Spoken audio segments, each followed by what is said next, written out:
Mahkamah Konstitusi kembali menggelar sidang pengujian Undang-Undang Komisi Yudisial yang mengatur kewenangan Komisi Yudisial untuk ikut terlibat dalam proses seleksi hakim ad hoc pada Pengadilan Tindak Pidana Korupsi. Pemohon melalui kuasa hukumnya Zainal Arifin Hussein menjelaskan kepada majelis hakim yang dipimpin Hakim Konstitusi Saldi Isra telah memperbaiki permohonan sesuai nasihat hakim pada persidangan sebelumnya. Perbaikan itu dilakukan antara lain pada bagian kewenangan mahkamah serta uraian dari pasal yang diuji dan pertentangannya dengan pasal dalam Undang-Undang Dasar yang dijadikan batu uji. Pemohon juga telah menguraikan kerugian hak konstitusional pemohon dengan berlakunya pasal yang dimohonkan pengujian. Pada pokoknya, kerugian konstitusional pemohon tidak terletak pada lulus atau tidaknya pemohon dalam seleksi calon hakim ad hoc di Mahkamah Agung oleh Komisi Yudisial, melainkan kepada kewenangan dari lembaga yang melakukan seleksi.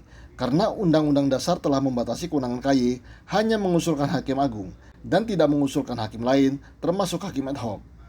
Sebelumnya, Burhanuddin, seorang dosen yang pernah mengikuti proses seleksi hakim ad hoc pada Pengadilan Tindak Pidana Korupsi, mengajukan permohonan pengujian Undang-Undang Komisi Yudisial yang mengatur proses seleksi hakim ad hoc pada Pengadilan Tindak Pidana Korupsi oleh Komisi Yudisial. Pemohon melalui kuasa hukumnya Zainal Arifin Hussein menjelaskan kepada Majelis Hakim Konstitusi, berdasar ketentuan yang ada, Komisi Yudisial memiliki kewenangan limitatif hanya mengusulkan pengangkatan hakim agung. Dengan adanya aturan dalam Undang-Undang KY yang menyamakan hakim ad hoc dengan hakim agung merupakan pelanggaran konstitusional terhadap Undang-Undang Dasar 1945. Selanjutnya, pemohon menyampaikan argumennya. Mekanisme pengusulan pengangkatan calon hakim ad hoc di Mahkamah Agung melalui mekanisme yang sama dengan pengangkatan hakim agung menjadikan hakim ad hoc memiliki kriteria dan prasyarat yang sama dengan calon hakim agung.